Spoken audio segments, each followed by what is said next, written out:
Tatlong lalaki ang nasa pintuan ng langit, ngunit may puwang lamang para sa isang tao. Tinanong ni San Pedro ang bawat isa sa kanila kung paano sila namatay at natapos ang pinakamagandang kwento. Lalaki uno, naninindigan akong nanloloko ang asawa ko.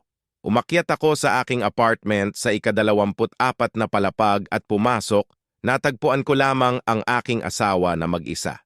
Nagulat ako hanggang sa may nakita akong isang lalaki na nakasabit sa gilid ng balkonahe gamit lamang ang kanyang mga daliri. Lumapit ako sa kanya ng martilyo at hinampas ang mga kamay niya hanggang sa bumitaw siya.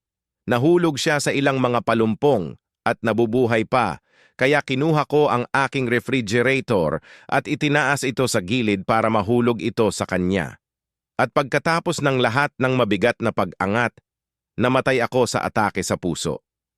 Nako, grabe, sabi ni San Pedro habang lumingon sa kasunod na lalaki. Paano ka namatay? Pangalawang lalaki. Well, nasa aking ika-25 palapag na balkoni na nagyoga at nahulog ako sa gilid. Nakasabit lang ako sa mga daliri ko nang may makita akong lalaking paparating, naaliw ako. Ngunit pagkatapos, ay sinimulan niyang hamapasin ang aking mga daliri at ako ay nahulog sa isang bush. Buhay ako pero sobrang sakit.